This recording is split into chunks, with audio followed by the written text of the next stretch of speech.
अस्सलामुअलैकुम। जमात हफ्तुम से रियाजी के ब्रिज कोर्स के 42वें दिन में आप तमाम का खैर मकदम है। आप तमाम को मैं वेलकम कहता हूँ। 42वें दिन की एक्टिविटी में हमें हिंदसी अमल के मुतालिक ख़त के बाहर वाक़े नुक्ते से ख़त पर उमूद खींचना, इसके ताल्लुक से बनाते आना चाहिए। इसके ताल्लुक से हमें हिंदसी अमल करते आना चाहिए। फिर से इन्होंने पहली एक्टिविटी जो है वो गुनिया का इस्तेमाल करके आपको ड्रॉ करके बताया। यहाँ पर ख़त XY है और नुक्ता P जो आपका है वो ख़त के बाहर वाक़े है, और आप देखेंगे तो गुनिया की मदद से इन्होंने यहाँ पर आपको ख़त P से गुजरता हुआ उमूद बनाकर बताया है। उसके बाद दूसरा तरीक़ेकार है जिसमें वो प्रकार और नाप पट्टी का इस्तेमाल कर रहे हैं। फिर से आपका यहाँ पर ख़त है और नुक्ता K ख़त के बाहर है, और वहाँ से आपको इस तरह से ये उमूद बना करके उन्होंने बताया है।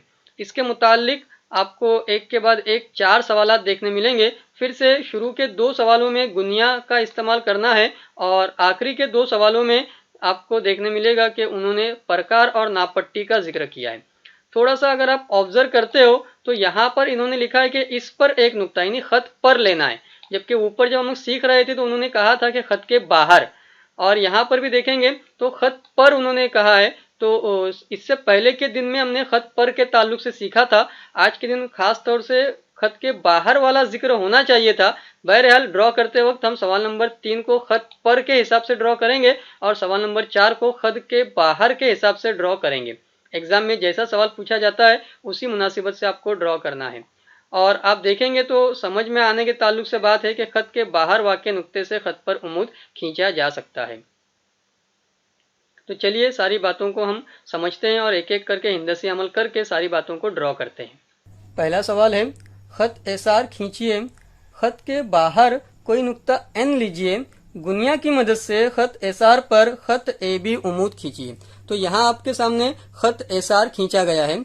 इसके बाहर हमको कोई नुक्ता लेना है, तो यहाँ हम ऊपर की तरफ नुक्ता ले सकते हैं या नीचे की तरफ नुक्ता ले सकते हैं। नुक्ते का नाम सवाल वाले ने दिया है आपको, वो है नुक्ता N। तो इस तरह से हम लिखेंगे, यहाँ पर ये नुक्ता लिया गया है, उसका नाम क्या है, तो नुक्ता N है। अब वो क्या कह रहे हैं, तो गुनिया की मदद से इस नुक्ता N से गुजरता हुआ और हमको उमूद खींचना है। उमूद का नाम रहेगा MN। तो आपको ये गुनिया इस तरह से, ये जो गुनिया की लाइन है हमारी इस ख़त एसार से मैच करनी है। दूसरी बात, आपको इसको इस तरह से सेट करने की कोशिश करना है कि आपका जो नुक्ता N है वो इस लाइन के ऊपर आ जाए। तो गुनिया की एक लाइन इस ख़त पे है और दूसरी लाइन पर ये नुक्ता टच हो रहा है। ये आपको इस तरह से सेट कर लेने के बाद ये उमूद खींचना है, और इस तरह से जा करके आपका यहाँ पर ये उमूद तैयार होगा। N ऊपर लिखा हुआ है, यहाँ पर आपका नाम रहेगा M, और इस तरह से आपका ये उमूद रहेगा जिसको हम लोग कहेंगे कता ख़त, जिसे हम कहेंगे ख़त MN। आप चाहें तो इसे आगे बढ़ा सकते हैं और एरो मार्क लगा सकते हैं। सवाल नंबर 2 है, ख़त Q खींचिए।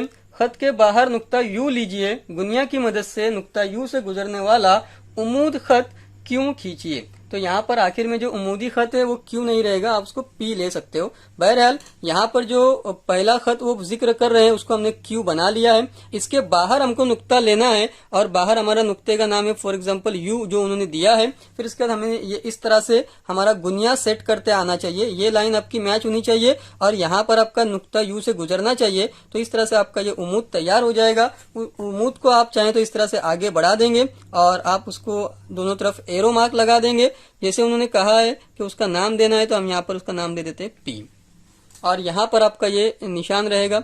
आप चाहें तो यहाँ पर कुछ दे सकते हैं, जैसे यहाँ पर U है तो यहाँ पर आप लोग W नाम दे सकते हैं। तीसरे सवाल में, ख़त AB खींचिए। इस पर एक नुक्ता K लेकर प्रकार और नाप पट्टी की मदद से ख़त AB पर ख़त MN उमूद खींचिए। तो यहाँ पर आपको कहा गया कि ख़त AB खींचिए, तो ये ख़त AB हमने खींच लिया है। उसके बाद है, इस पर एक नुक्ता K लेकर, इस पर हमें एक नुक्ता K लेना है, ठीक है।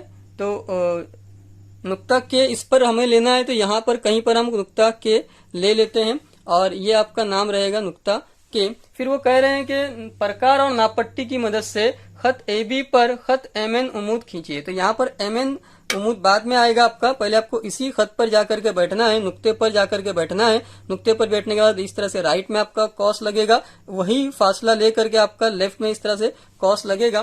कॉस बना लेने के बाद आप चाहें तो फासला कम ज्यादा कर सकते हैं। इसमें जो फासला आप यहाँ पर बैठ करके ब्रैकेट लगाएंगे तो K से जायद फासला आपका होना चाहिए, इस बात को आपको ज़हन नशीन रखना है।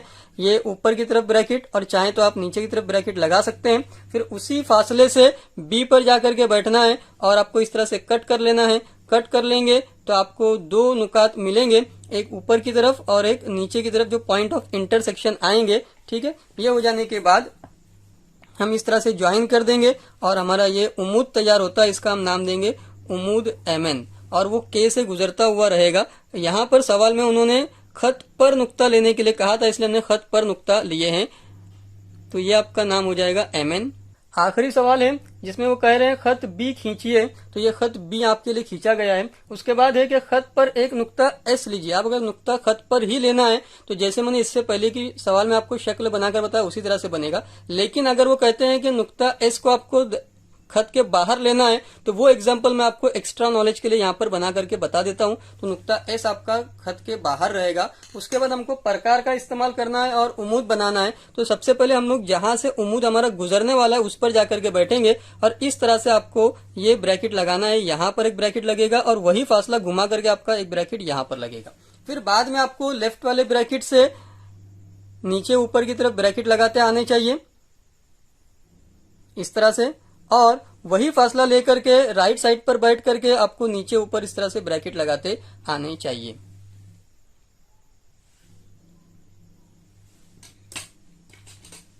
तो इस तरह से जो आपका खत तैयार होता है वो नुक्ता एस से गुजरेगा, और नुक्ता एस हमारा दायरे हमने खत के बाहर लिया था। तो ये खत के बाहर किस तरह से बनाया जाता है इसके ताल्लुक से सवाल तो नहीं है, लेकिन फिर भी मैंने आपको एक्स्ट्रा नॉलेज के लिए बना करके बता दिया। मैं फिर से वाजे कर दूं, अगर वो कहेंगे खत पर तो जैसे मैंने तीसरा सवाल बनाया वैसे आपको बनाना है। अगर कहेंगे खत के बाहर तो जैसे ये सवाल मैंने ड्रॉ करके बताया वैसे आपको एग्जाम में बनाना है। आपको सारा नॉलेज होना चाहिए। यहाँ पर आपका ये उमूद रहेगा और इस उमूद का हम नाम दे सकते हैं। यहाँ पर एस है ऑलरेडी, फॉर एग्जाम्पल यहाँ पर आप लोग नाम दे सकते हो पी, तो आपका नाम हो जाएगा पी एस। तो इस तरह हमने पहले दो सवालों में गुनिया की मदद से खत के बाहर जो वाक़ई नुक्ता था उसके लिए हमने दो खतूत खींचे, दो उमूदी कता खत खींचे हमने, और सवाल नंबर 3 में हमने खत पर वाक़ई नुक्ता के लिया और उसकी मदद से हमने ड्रॉ किया, और सवाल नंबर 4 में हमने खत के बाहर लिया। मैं फिर से वाजे कर दूं कि खत के बाहर हमने लेकर के ड्रॉ किया है। एग्जाम में जिस मुनासिबत से सवाल पूछा जाएगा उसी हिसाब से आपको ड्रॉ करना है।